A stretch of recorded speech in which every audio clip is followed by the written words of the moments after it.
ભગવાનની વાણી દ્વારા એ જગતનું કલ્યાણ કરતા હોય છે, જે સામાન્ય કેવડીની પાસે આ અતિશયો નથી હોતા. માટે સામાન્ય કેવડી અને તીર્થંકરની વચ્ચેનો આ એક ફરક છે.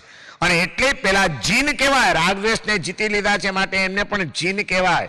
પણ જીનેશ્વર તો તીર્થંકરોને જ કહેવાય, કારણ કે એ જીનમાં પણ ઈશ્વર રાજા જેવા છે, જે પોતાના કલ્યાણની સાથે જગત કલ્યાણનો પુરુષાર્થ કરે છે. માટે એમને જીણવરા કીધું. લોગસ સૂત્રની અંદર નામ સંકીર્તન પછી હવે આ ગુણ સંકીર્તન ચાલી રહ્યું છે.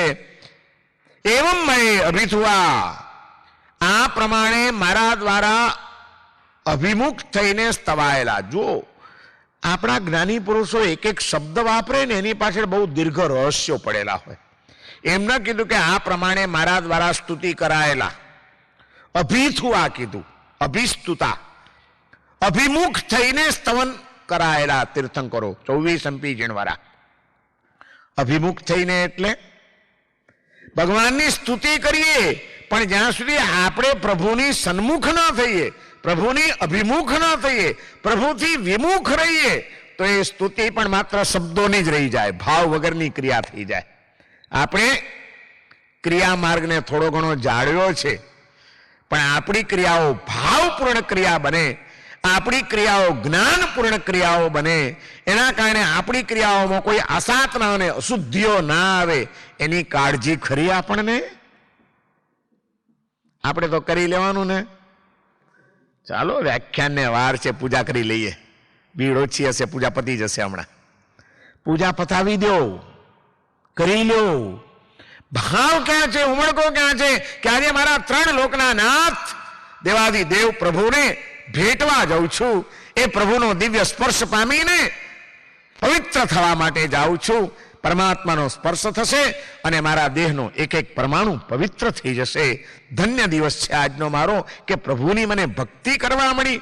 અને એ જ્યારે પરમાત્માને પવિત્રતાનો પુંજ રીતે આપણે જોતા થઈશું, ત્યારે એ પરમાત્માની પૂજા પણ કેવી રીતે થાય. પછી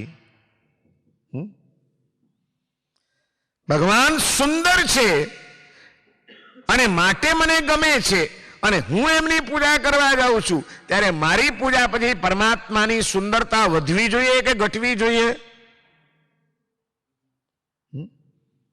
આ તો બહુ ભગતો આવી જાય ને અમારે પૂજા કરવા માટે, પછી ભગવાનનું રૂપ જોવા જેવું હોય.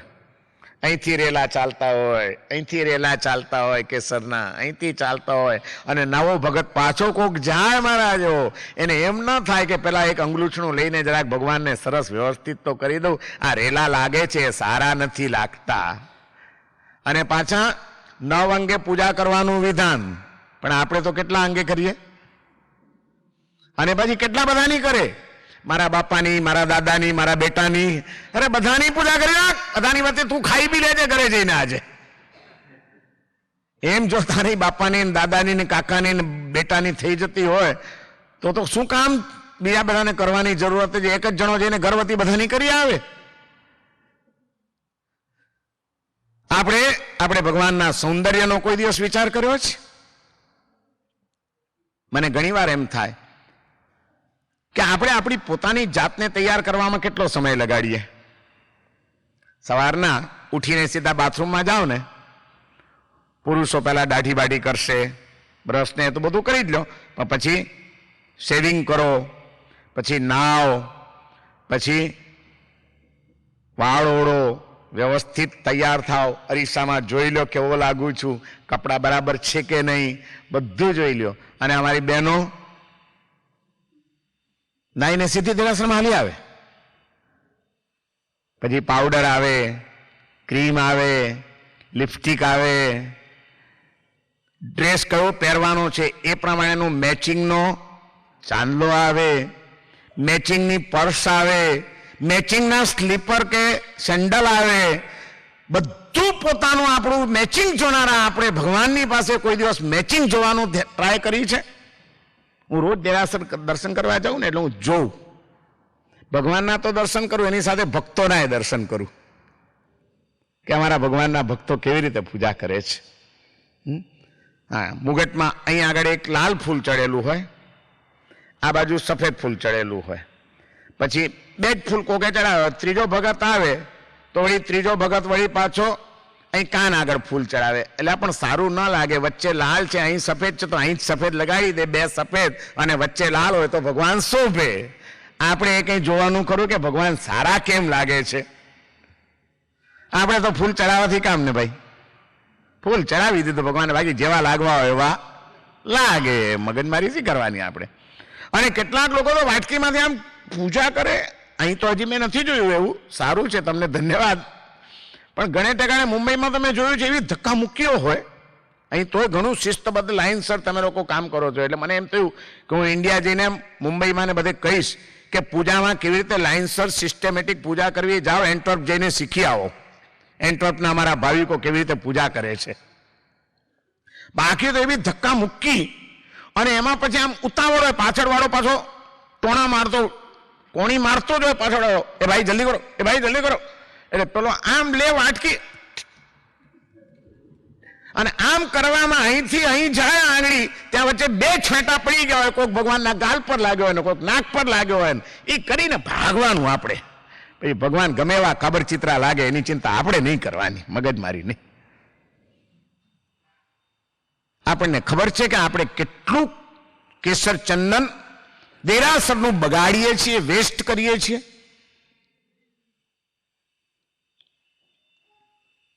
ઘરેથી લાવનારા કેટલા અને દેરાસરનું વાપરનારા કેટલા.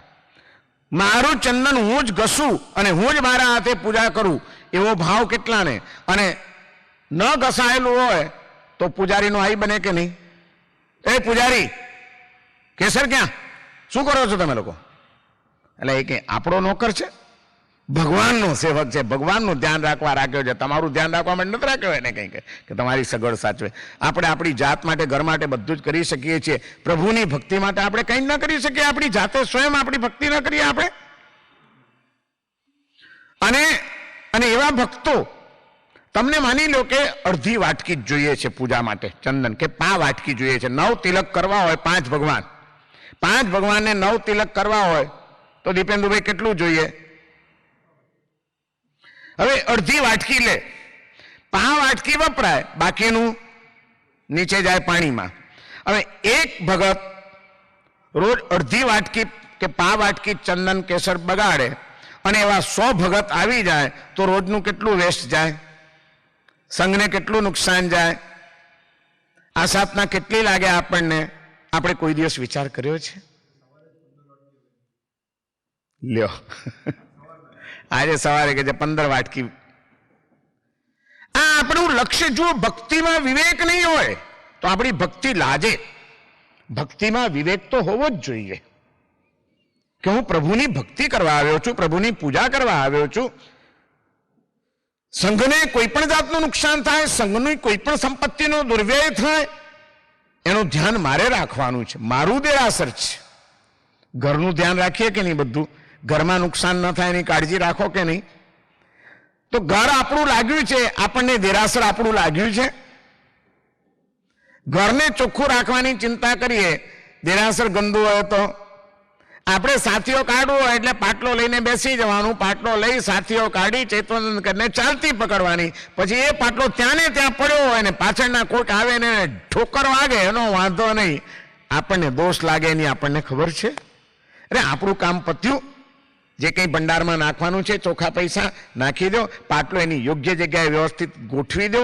કોઈ ચોખા કોઈના પગ તળે ન કચરાય એવી રીતે જમીન પર ક્યાંય ચોખા તો વેરાયેલા નથી ને એનો ઉપયોગ કરી લો. જ્યાં ઉપયોગ નથી, જ્યાં વિવેક નથી, ત્યાં આસાધનાઓ થયા વિના રહેશે નહીં. અને ભક્તિમાં આસાધનાઓને ટાળવાની છે આપણે. લોગસ સૂત્ર આપણને ઘણી પ્રેરણાઓ આપે છે.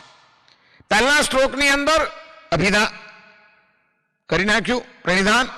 બીજા, ત્રીજા અને ચોથી ગાથાની અંદર 24 તીર્થંકરોને 8 તીર્થંકરોને વંદના કરી. આ 5મી ગાથામાં એવમ મય અભિધુઆ વિહૂય રેમલા પહીણ જરમરણા 24 સંપી જીણવરા તિથ્થય રામે પશ્યંતુ. પહેલો શબ્દ આપ્યો અભિમુખ. એવમ મય અભિધુઆ, અભિમુખ થઈને સ્તુતિ કરાયેલા, વંદન કરાયેલા એવા 24 તીર્થંકરો મારી ઉપર અનુગ્રહ કરો, મારી ઉપર પ્રસન્ન થાવ. 24 જીણવરા તિથયરા મે પશ્યંતુ. મે એટલે મારી ઉપર, પશ્યંતુ એટલે પ્રસન્ન થાવ, મારી ઉપર કૃપા કરો, મને ઉપર અનુગ્રહ કરો. એવી સરસ મજાની પ્રાર્થના આપણે 24 તીર્થંકરોને કરીએ છીએ. અને એ પણ આવા ગૌતમ સ્વામી જેવા ગણધર ભગવંતોનું આ સૂત્ર, લોગસ સૂત્ર એટલે કેટલું મહાન સૂત્ર, આપણને ખજાનો કેવો મળ્યો છે, જેનું મૂળ સ્થાન 45 આગમમાં છે, આવશ્યક સૂત્રમાં છે. આવશ્યક સૂત્રનું એ બીજું અધ્યયન છે. એવું આ લોગસ સૂત્ર એ આપણે બોલીએ, એનો એક એક શબ્દ એવા ભાવથી બોલાય. અભિમુખ થઈને મારે સ્તુતિ કરવાની છે. અભિમુખ એટલે સન્મુખ થવાનું છે. સંસારને ભૂલીને આપણી ચેતનાને પરમાત્માની સન્મુખ કરવાની છે, પરમાત્માની સાથે જોડાવાનું છે. અને જ્યારે પરમાત્માની સાથે જોડાઈએ ત્યારે પરમાત્માનું સૌંદર્ય કેમ વધે, ભગવાન મારા કેમ સરસ લાગે, કોઈ પણ જુએ અને મોહિત થઈ જાય ભગવાન ઉપર, ભગવાન એને ગમી જાય, એવા સુંદર મારા ભગવાન હોવા જોઈએ. મારા ભગવાનને હું ગમે તેવા ખરડી નાખેલા નહીં જ રહેવા દઉં, આવો ભાવ આપણામાં આવવો જોઈએ. કદાચ કોઈ કે આડાવડા છાંટા પાડ્યા હોય કેસરના, આપણે પૂજા કરવા જઈએ, તમારી પાસે ટાઈમ નથી, હું કહું છું કંઈ વાંધો નહીં, માત્ર જમણા અંગૂઠે એક તિલક કરજો, બાકીનો 8 તિલક બચાવવાનો જે ટાઈમ બચ્યો ને, અંગૂઠનું લઈને ભગવાનની મૂર્તિને સરસ બનાવી દેજો. કોઈ કે આડાવડા ફૂલ ગોઠવ્યા છે, પણ તમે કેમ સરસ લાગે એ ગોઠવી લો. આપણે આપણી જાતને અરીસામાં સામે ઊભા રહીને સરસ કેમ લાગીએ એ જોઈએ છીએ, તો આપણા ભગવાન કેમ સરસ લાગે એ વિચાર આપણને કેમ ના આવે? આપણું મંદિર સારામાં સારું હોવું જોઈએ, આપણી મૂર્તિઓ એકદમ એટ્રેક્ટિવ હોવી જોઈએ, આકર્ષક હોવી જોઈએ, આપણા ચિત્તને પકડી લે એવી હોવી જોઈએ. ભગવાન પાસે જઈએ ને બધું જ ભૂલાઈ જાય એવું ત્યાંનું દિવ્ય વાતાવરણ હોવું જોઈએ. દેરાસરમાં કોઈ ઘોંઘાટ ન હોવો જોઈએ. આ બધો વિવેક છે. અભિમુખ થઈને સ્તુતિ કરવાની એનો અર્થ જ આ છે, વિવેકપૂર્વક. જ્યાં વિવેક નથી ત્યાં ભક્તિ પણ અધૂરી રહી જાય છે. જ્યાં વિવેક નથી ત્યાં આરાધનાઓ પણ અસાધનાઓ ભરી બની જાય છે. વિવેક તો બધે જ જોઈએ. ઘોંઘાટ આપણા કારણે ન થાય. કોઈક આત્મા બિચારો સરસ ભક્તિ કરી રહ્યો છે, કોઈક માળા ગણી રહ્યો છે, અને ત્યાં જઈને આપણે જો ઘોંઘાટ કરીએ, ન ચાલે. ઘણી વખત આપણામાં આ વિવેક ચૂકી જવાય છે. કોઈક ભાગ્યશાળી સરસ મધુર કંઠે સ્તવન ગાઈ રહ્યો છે અને હું એની પાછળથી ગયો, મારે મારું ચૈત્યવંદન કરવું છે, વાંધો નહીં, પણ જરૂરી નથી કે હું મારો જુદો ચોકો જ જમાવું. અને મારો કંઠ સારો નથી, મને એના જેવું ગાતા નથી આવડતું, અને એ ભાવથી સરસ મધુર કંઠે સ્તવન ગાઈ રહ્યો છે, તો હું મારી મનમાં થોડી ક્રિયા કરીને શાંતિથી એનું સ્તવન ચાલતું હોય એ પ્રેમથી સાંભળું અને એના ભાવમાં હું વહેતો થાઉં, તો પણ મને એટલો જ લાભ મળે. પણ મારામાં એ વિવેક ન હોય એટલે હું તરત જ મારો રાગડો જુદો તાણું પાછો. હા, પછી ભલે ને પેલાની ભક્તિ તૂટી જાય, એનો વાંધો નહીં. ખરેખર મુંબઈમાં એકવાર અમારું ચોમાસું હતું, ટીજી પેવેલિયનમાં મારા રોજ વ્યાખ્યાન થતા હતા, સામે તિરુપતિમાં અમારું રહેવાનું, અને ત્યાં નીચે દેરાસર. એક દિવસ સવારે દેરાસર દર્શન કરવા ગયો, રોજ સવારના વહેલો જો, પણ એક દિવસ જરાક મને મોડું થયું એટલે ઘણા બધા ભાવિકો આવી ગયા હતા, ભક્તો. હું દેરાસરમાં મારું ચૈતવંદન કરતો હતો. ચૈતવંદન કરવા બેઠો હતો એટલામાં પાછળથી એક ભાગ્યશાળી આવ્યા, સડસડાટ કરતા, એકદમ ઇસ્ત્રી ટાઈટ કપડા, સીધો આવીને છેક ભગવાનના ગભારા પાસે પહોંચી ગયો. પહોંચીને આમ સીધો ઉભો રહ્યો. ખરેખર તો નિયમ એવો છે કે જ્યાં પ્રભુને જોઈએ એટલે અર્ધાવનત નમસ્કાર, નમો જીણાણમ, અડધા નમીને નમો જીણાણમ કરીને પ્રભુને નમસ્કાર કરવાના. પણ અડધા નમીએ તો પાછા ઓફિસમાં જવાનું હતું, શર્ટમાં સડ પડી જાય ને, ઇસ્ત્રી ટાઈટ હોય તો. સીધો જ ઉભો રહ્યો અને સીધા ઉભા રહીને એણે એવું જોરથી બ્રોડકાસ્ટિંગ શરૂ કર્યું. સીધો પહોંચ્યો, દર્શનમ દેવદેવસ્યમ દર્શનમ પાવનાસનમ, એવી રાડ પાડીને હું ચમક્યો. 1 મિનિટ તો મનમાં ચેતન કરતો ને, એકદમ આ શું થયું? અને ભાઈ તો જોર જોરથી રાડો પાડતા હતા. હવે એક તો દેરાસર નાનું, કેટલાય ભાવિકો બિચારા પોતાની ભક્તિ કરતા હોય, અને એમાં આણે રાડો પાડી. મને ખબર છે કે ચૈતન્યમાં વચ્ચે બોલાય નહીં, ચૈતન્યમાં વચ્ચે ઉઠાય નહીં, અવિધિ કહેવાય, પણ મારી સહનશક્તિની મર્યાદા આવી ગઈ હતી. મેં કીધું મુક્ત ચૈતન્ય ફરીથી કરીશ. બીજી વખત ઊભો થયો હું તો, એની પાસે ગયો, પાસે જઈને કીધું, મેં કીધું ભાઈ ભાગ્યશાળી, અમારા ભગવાન છે ને બેરા નથી, ધીમેથી બોલો ને તો એ ભગવાન સાંભળશે. હો, ઘણા બધા ભાવિકો ભક્તિ કરી રહ્યા છે, મહેરબાની. અરે આપણને વિવેક હોવો જોઈએ કે બીજા કોઈકની ભક્તિને હું ભાંગી તો નથી નાખતો ને. કોઈક હૃદયમાં સરસ ભાવથી ભક્તિ કરતું હોય, કોઈક સરસ એકાગ્રતાથી નવકાર મંત્ર ગણતું હોય, અને આપણે ત્યાં આગળ અવાજ કરીએ. દેરાસરમાં વાતો કરાય જ નહીં. આ એક વિવેક છે, આસાધનાઓ છે. દેરાસરની આસાધનાઓને સમજવી જોઈએ દેરાસનારે જનારા હોય, અને એ આસાધનાઓથી કેમ બચાય. 84 આસાધનાઓ બતાડેલી છે, એનાથી આપણે બચવાનું છે. દેરાસરની કોઈ પણ વસ્તુનો દુરુપયોગ ન થાય એનું આપણે ધ્યાન રાખવાનું છે. આપણી ભક્તિ બીજાની ભક્તિને ભાગી નાખનારી ના બને એનો પણ ખ્યાલ રાખવાનો છે. આપણે આ બધી જ જાગૃતિ હોવી જોઈએ. એનું નામ છે એવમમય અભિથુઆ. એવમમય અભિથુઆ વિહોય રેમલા. મેં હમણાં સમજાવ્યું, રજ અને મળ, કર્મની રજ અને રાગ દ્વેષ રૂપી મળ, એ જેમણે ધોઈ નાખ્યા છે, જેમના જન્મ મરણના ફેરા ટળી ગયા છે, એવા 24 જીણવરા, એવા 24 તીર્થંકરો ઇત્થૈરામે પશિયંતુ, એવા તીર્થંકરો મારી ઉપર પ્રસન્ન થાવ, મારી ઉપર કૃપા કરો, અનુગ્રહ કરો. પરમાત્માની અનંત શક્તિમાં જ્યારે આપણો વિશ્વાસ સ્થાપિત થઈ જાય ત્યારે આ પ્રાર્થના સાચી થાય. ભગવાન વિતરાગ છે, ભગવાન કંઈ કરે નહીં, એ વિચાર આપણને ભક્તિની પરાકાષ્ઠાએ પહોંચવા નથી દેતો. પણ આપણે ભૂલી જઈએ છીએ કે ભગવાન કંઈ કરે નહીં, ભલે વિતરાગ છે, પણ ભગવાનનો દિવ્ય પ્રભાવ તો એનો પ્રભાવ બતાડ્યા વિના રહે જ નહીં. કોઈ વસ્તુમાં રાગ દ્વેષ ન હોય એટલે એનો પ્રભાવ ન હોય એવું કોણે કહ્યું? જેનામાં રાગ દ્વેષ ન હોય એનો પણ પ્રભાવ હોય કે નહીં? તમને તાવ આવે રાજુભાઈ, અને તમે એક ગોળી લઈ લો મેટાસિનની, ક્રોસિનની, એ ગોળી જળ કે ચેતન? એનામાં કોઈ વિચાર હોય, એને કોઈ વિકલ્પ હોય કે મારે આના પેટમાં જઈને આના તાવને દૂર કરી નાખવો છે, આની શરદી મટાડી દેવી છે, એને કોઈ છે નહીં. પણ એ ગોળીનો પ્રભાવ ખરો કે નહીં, કે જો એ શરીરમાં જાય તો એ તમારી બીમારી દૂર કરે એવો પ્રભાવ ખરો કે નહીં? બધામાં કર્તૃત્વ ભાવ હોવો જરૂરી નથી. કર્તૃત્વ ભાવ એક જુદી વસ્તુ છે અને વસ્તુનો પ્રભાવ એક જુદી વસ્તુ છે. અને હેમચંદ્રાચાર્ય જેવા જ્ઞાની ભગવંતોએ વિતરાગ પ્રભુની સ્તુતિ કરતા એમ કીધું છે કે વિતરાગોપી અયમ દેવો ધ્યાયમાનો મુમુક્ષુભી. આ વિતરાગ હોવા છતાં પણ આ ભગવાન વિતરાગ છે, રાગ દ્વેષ નથી, કોઈ કંઈ કરે નહીં, છતાં પણ વિતરાગોપી અયમ દેવો ધ્યાયમાનો મુમુક્ષુભી સ્વર્ગાપ વર્ગ સુખદ. સ્વર્ગ અને અપવર્ગ એટલે મોક્ષ, એના સુખને આપનારા છે. અરે કે તમે એક બાજુ કહો છો વિતરાગ છે ને વળી પાછા કહો છો આપનારા છે, કેવી રીતે? ત્યાં હેમચંદ્રાચાર્યનો જવાબ આપી દીધો, શક્તિ તસ્ય તાદૃશી, એની શક્તિ છે બસ. કેવી રીતે? ત્યાં તારી બુદ્ધિ નહીં ચાલે, તારી બુદ્ધિની ફૂટપટ્ટી બહુ ટૂંકી છે, અને પ્રભુની અનંત શક્તિ અગાધ છે. એ અનંત શક્તિને માપવા માટે તારી બુદ્ધિ ટૂંકી પડશે. બુદ્ધિ ચલાવી રહેવા દે, એની શક્તિ કામ કરે છે. એનો સ્વભાવ છે જગતનું કલ્યાણ કરવું. એ પાણી તરસ કેમ छिपावे? અરે પાણીનો સ્વભાવ છે તરસ छिपाવવી. પાણી ઠંડક કેમ આપે? પાણીનો સ્વભાવ છે ઠંડક આપવી. એમ પરમાત્માનો સ્વભાવ છે જગતનું કલ્યાણ કરવું. એ કરુણા મૂર્તિ છે. તિથૈરામે પશ્યંતુ, આ 24 તીર્થંકરો મારી ઉપર પ્રસન્ન થાવ. પછી એની પછીની ગાથામાં બહુ મહત્વની વાત કરે છે. આપણા જીવનની મહત્વની 3 ચાવીઓ આપણને આપી છે લોગસૂત્રની અંદર.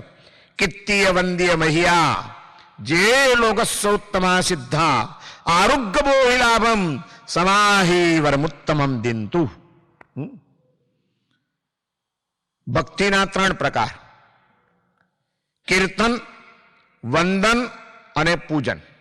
કીર્તન એટલે ગુણગાન, વંદન એટલે નમસ્કાર, અને પૂજન એટલે પૂજા. આ 3 મુખ્ય પ્રકાર છે ભક્તિના. અને લોગસૂત્રની અંદર ગૌતમ સ્વામી મહારાજ આ 3 પ્રકાર અને 3 પ્રકારોનો વિશિષ્ટ પ્રભાવ આપણને બતાડે છે. લોગસૂત્ર એટલે માર્મિક સૂત્ર છે આપણું. વારંવાર આપણે ગણીએ, પ્રતિક્રમણમાં ગણી લઈએ, ચૈત્રોનંદમાં ગણી લઈએ, સામાયિકમાં ગણી લઈએ, પણ એનો મહિમા સમજવાની જરૂર છે. કિત્તીય વંદીય મહિયા, કીર્તન કરાયેલા, વંદન કરાયેલા અને પૂજન કરાયેલા. કિત્તીય વંદીય મહિયા જે લોકોસ્ස ઉત્તમા સિદ્ધા, જે આ લોકમાં ઉત્તમ પ્રકારના સિદ્ધ આત્માઓ છે. આરોગ્ય બોહિ લાભમ સમાહી વરમુત્તમમ નિંતુ, એ આરોગ્ય, બોધિનો લાભ અને ઉત્તમ પ્રકારની સમાધિ દિંતુ એટલે આપો. કેવી રીતે આપે? શેનાથી શું મળે? આ ત્રણની સાથે ત્રણની સંકલના ગોઠવવાની છે. કિત્તીય વંદીય મૈયા, કીર્તન, વંદન અને પૂજન, અને એના દ્વારા ત્રણ વસ્તુ મેળવવાની છે: આરોગ્ય, બોધિ અને સમાધિ. ભગવાનનું કીર્તન કરવાથી, ભગવાનના ગુણગાન કરવાથી, નામ સંકીર્તન કરવાથી, ગુણ સંકીર્તન કરવાથી, નામ સંકીર્તન એટલે ભગવાનનું નામ લઈને આપણે જાપ કરીએ, નવકાર મંત્રનો જાપ કરીએ, શંખેશ્વર પાર્શ્વનાથાય નમઃ એ જાપ કરીએ, કોઈ પણ મહાવીર સ્વામીને નમઃ જાપ કરીએ, તો એનું કીર્તન અથવા તો સ્તવન ગાઈએ, એ બધું કીર્તન કહેવાય. કીર્તન કરવાથી શું થાય? આરોગ્યની પ્રાપ્તિ થાય. બહુ મહત્વનું છે. જો આરોગ્ય આપણું સારું નહીં હોય તો ધર્મ પણ થઈ શકશે, ભગવાનની ભક્તિ પણ થઈ શકશે, તપશ્ચર્યા કે સામાયિક પણ થઈ શકશે, કંઈ જ નહીં થઈ શકે. માટે આરોગ્ય સારું હોવું બહુ જ જરૂરી છે. અને એ માટે ક્યાંય જવું નથી. ભગવાનની અચિંત્ય કૃપા છે, એનો ભાવથી ગુણગાન ગાઓ, ભાવથી એનું સંકીર્તન કરો, તમને આરોગ્યની પ્રાપ્તિ થઈ જાય. આરોગ્ય માટે કીર્તન. વંદન કરવાથી શું થાય? વંદન, એનાથી બોધિની પ્રાપ્તિ થાય છે, આત્મ સ્વરૂપનો બોધ થાય છે. કારણ કે આત્મ સ્વરૂપનો બોધ થવામાં વિઘ્નરૂપ તત્વ કયું? હું. આ શરીરના કારણે અને નામના કારણે ઊભો થયેલો અહંકાર આપણને ક્યારે આત્માની નજીક જવા દેતો નથી. પણ જ્યારે આપણે વંદન કરીએ છીએ, નમીએ છીએ, એટલે અહંકાર તૂટી જાય છે. જે નમે એ અહંકાર તૂટ્યા વિના એનો રહે જ નહીં. જેનો અહંકાર હોય કોઈ દિવસ નમી શકે? એ અક્કડ રહે. અને અક્કડ માણસ હમણાં હંમેશા ફેંકાઈ જાય. અક્કડતા શેની નિશાની છે ખબર છે ને અરુણભાઈ? કોઈ માણસને મરતો જોયો છે? મરેલો માણસ જ નથી જોયો જિંદગીમાં. કોઈનું મૃત્યુ જોયું હશે ને? માણસ ક્યારે, ક્યાં, કેવી રીતે મરશે એની કઈ ખબર છે? કઈ પોઝિશનમાં, ગમે તે પોઝિશનમાં મરે. પણ માણસ મરી જાય, માનો કે હાડો હું હમણાં અહીં પડ્યો અહીં સીધો આમ પડી જવું અને મરી જવું, તો એમને એમ રહેવા દે માણસ મરદાને? કોઈ પણ સગાવાલા સૌથી પહેલું કામ શું કરે? એને સીધો સુવડાવી દે. કારણ કે બધાને ખબર છે કે મર્યા પછી જો 2-4 કલાક ગયા તો શરીરના અંગોપાંગ જકડાઈ જશે, પછી એ સીધા થશે. એટલે સૌથી પહેલા મર્યા પછી માણસનું પહેલું કામ શું કરે? એને સીધો સુવડાવીને સફેદ ચાદર ઓઢાડી દે. એ જ કરે ને. કારણ કે મરેલો વળી શકતો નથી, જીવતો હોય એ જ વળી શકે છે. સમજી ગયા તમે? વળી કોણ શકે? એટલા માટે કવિએ કીધું, બહુ સરસ વાત કરી કવિએ, ઝુકતા વહી હૈ जिसमें जान है, झुकता वही है जिसमें जान है, अकड़ता तो मुर्दे की पहचान है. अकड़ता तो मुर्दे की पहचान है. આપણે અક્કડ થયા, હું છું, મેં એમ કર્યું, આ હું જ્યાં મજબૂત થયો ત્યાં સમજવાનું કે માયલો મરી ગયો, આત્મા ગયો, હવે ખોડિયું ફરી રહ્યું છે. આ અહમને તોડી નાખીએ તો જ દેહથી ભિન્ન એવા આત્મ સ્વરૂપનો બોધ થાય. એટલા માટે કીધું કે કિત્તીય વંદીય, વંદન, અને વંદન કરવાથી આરોગ્ય, બોધિનો લાભ, અને ભગવાનની પૂજા કરવાથી શું થાય? કિત્તીય વંદીય મહિયા, મહિત એટલે પૂજિત, પૂજા કરવાની. ભગવાનની પૂજા કરવાથી શું થાય? 3ના 3 લાભ બતાડ્યા છે લોગસ સૂત્રમાં. હું મારા ઘરની વાત નથી કરતો, ગૌતમ સ્વામીની કરું છું. ફોર્મ્યુલા આપી છે આપણને, આડા ક્યાંય જવાની જરૂર નથી. ગૌતમ સ્વામીની ફોર્મ્યુલા અપનાવી લો. જો તમને ભગવાનનું રોજ ભાવથી નામ લો, ભાવથી સંકીર્તન કરો, ભાવથી ગુણગાન ગાઓ, આરોગ્યની પ્રાપ્તિ થશે. ભગવાનને વંદન કરો ભાવથી, આત્મ સ્વરૂપનો બોધના દ્વાર ખુલી જશે. અને અને ત્રીજા નંબરમાં પૂજન કરો, સમાધિની પ્રાપ્તિ થશે. જીવનમાં ઉપાધિઓ તો આવ્યા જ કરે, પણ ઉપાધિઓની વચ્ચે પણ મન સમાધિમાં રહે, ઉપાધિની વચ્ચે પણ ભાંગી ન પડીએ, હતાશ ન થઈ જઈએ, ખોટા પગલાં ન ભરી બેસીએ, સુસાઇડ ન કરી નાખીએ. એ શક્તિ ક્યાંથી મળે? ભગવાનની પૂજા કરવાથી મળે છે. પરમાત્માનું પૂજન કરે અને સમાધિની પ્રાપ્તિ થયા વિના રહેતી નથી. કિત્ય વંદ્ય મૈયા જે લોગસ્યોત્તમા સિદ્ધા આરુગ્ય બોહિલાભમ સમાહી વરમુત્તમમ દિંતુ ચંદેશુ નિમ્મલૈરા આઈચ્છેસુ અય્યમ પયાસૈરા સાગર વર ગંભીરા સિદ્ધા સિદ્ધિમ મમદી સંતુ. છેલ્લી 7મી ગાતામાં અર્યંતોને નમસ્કાર કર્યા પછી હવે સિદ્ધોને નમસ્કાર કરે છે, અનંતા સિદ્ધોને. કે અનંતા સિદ્ધ ભગવંતો, મને સિદ્ધિ આપનારા થાવ. કેવા છે એ સિદ્ધો? ચંદેશુ નિમ્મલૈરા, ચંદ્ર જેવા નિર્મળ. આઈચ્છેસુ અય્યમ પયાસૈરા, આદિત્ય કરતા, સૂર્ય કરતા પણ વધુ પ્રકાશને કરનારા. અને સાગર વર ગંભીરા, સાગર કરતા પણ વધુ ગંભીર જેમની ચેતના છે એવા સિદ્ધ ભગવંતો મને સિદ્ધિ આપનારા થાવ. આ છે લોગસ સૂત્રના દિવ્ય અર્થો અને અદ્ભુત ભાવો. આ ભાવ સાથે લોગસ સૂત્રનો આપણે પાઠ કરીએ, જીવનના બધા જ કાર્યો આપણા થઈ ગયા વિના રહે નહીં. લોગસ સૂત્ર એ અધ્યાત્મની આધારશિલા એટલા માટે કીધી છે. લોગસ સૂત્ર એ સમ્યક દર્શનને નિર્મળ કરવાનું અમોઘ સાધન છે. લોગસ સૂત્ર એ પરમાત્માની ભક્તિ હૃદયમાં પ્રગટાવવા માટેનો એક રાજમાર્ગ છે. અને એવા ભક્તિ દ્વારા આપણે પરમાત્માની શરણાગતિ સ્વીકારીને આપણા આત્માનું કલ્યાણ કરવાનું છે. પર્યુષણના પવિત્ર દિવસોની અંદર આ ભક્તિ કરતા કરતા કરતા કરતા આપણે પણ આપણા આત્માને દિવ્યતાના માર્ગે લઈ જઈએ, પવિત્રતાના માર્ગે લઈ જઈએ, આરોગ્યની પ્રાપ્તિ કરીએ, બોધિની પ્રાપ્તિ કરીએ અને જીવનમાં સદાય ચિત્ત સમાધિમાં રમતું રહી જાય. એ માટે રોજ બીજું કંઈ નહીં તો આ 2 મંત્ર વાક્ય છે. તિથ્થે રામે પશ્યંતુ, એની માળા ગણજો. મને અમારા ગુરુ મહારાજે, પ્રેમસુરીજી મહારાજે દર 14 ઉપવાસ કરતો હતો ને એમાં 12,500 જપ કરાવ્યા છે. આના મેં લાખોની સંખ્યામાં આ મંત્રનો જપ કર્યો છે. મને એમણે કીધું હતું કે આ લોગસનું પદ નથી, આ મંત્ર છે. 24 સંપી જીણવરા તિથ્થે રામે પશ્યંતુ, તિથ્થે રામે પશ્યંતુ, તિથ્થે રામે પશ્યંતુ. બસ એનો જાપ કર્યા કરો. સિદ્ધા સિદ્ધિમ મમદી સંતુ, સિદ્ધા સિદ્ધિમ મમદી સંતુ. લોગસ સૂત્રના આ 2 દિવ્ય મંત્રો છે. આ દિવ્ય મંત્રોનો જપ પણ આપણને અદ્ભુત આત્મશક્તિ આપનારો છે. આવી દિવ્ય વસ્તુઓ પુણ્યના ઉદયથી આપણને પ્રાપ્ત થઈ છે. એનું આપણે મૂલ્યાંકન કરીએ, એનો ખૂબ ઉપયોગ કરીએ અને એ દ્વારા આપણે આપણા આત્માની નિર્મળતા પ્રાપ્ત કરીએ. એન્ટવર્પનો સમગ્ર જૈન સંઘ આવા દિવ્ય તત્વો જેમને પ્રાપ્ત થયા છે. લોગસ તો બધા જ ગણતા હશો, પણ હવે આવા ભાવ સાથે ગણજો. ક્યારેક સમય મળે તો માત્ર તિથ્થે રામે પશ્યંતુ, તિથ્થે રામે પશ્યંતુ, તિથ્થે રામે પશ્યંતુ ધૂન મચાવજો, મંત્ર જાપ કરજો અને જોજો એના દિવ્ય પ્રભાવો 12 મહિનામાં તમને કેવા જોવા અનુભવવા મળે છે. આવા દિવ્ય અનુભવો તમારો સકળ સંઘ પણ પ્રાપ્ત કરે એવી શુભેચ્છા સાથે આજનું પ્રવચન અહીં આગળ પૂર્ણ કરું છું. નમો અર્યંતાણ, નમો સિદ્ધાણ, નમો આયર્યાણ, નમો વજ્જાયાણ, નમો લોહી સપસાવણમ એસો પંચનમુક્કારો સપપાવપણાસણો મંગલાણં ચ સર્વેસિં પરમં હવૈ મંગલમ. ચત્તારી મંગલમ અર્યંતા મંગલમ, સિદ્ધા મંગલમ, સાહુ મંગલમ, કેવલી પન્નતો ધમ્મો મંગલમ.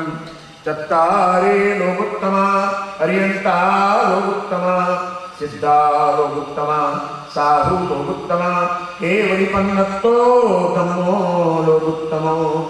ચત્તારે શરણં પવજ્જામિ, અર્યંતે શરણં પવજ્જામિ, સિદ્ધે શરણં પવજ્જામિ, સાહુ શરણં પવજ્જામિ, કેવલી પન્નતં ધમ્મં શરણં પવજ્જામિ. મંગલમ ભગવાન વીરો, મંગલમ ગૌતમ પ્રભુ, મંગલમ સ્થૂલિભદ્રાદ્યા જૈન ધર્મોસ્તુ મંગલમ. અંગૂઠે અમૃતવસે લબ્ધિકણા ભંડાર, શ્રી ગુરુ ગૌતમ સમર્યે મનવાંચિત પદદાતાર. ઉપસર્ગાક્ષયન્યાતિ છિદ્યન્તે વિઘ્નવલ્લય, મનઃ પ્રસન્નતામેતિ પૂજ્યમાને જીનેશ્વરે. સર્વમંગલાંગલ્યાં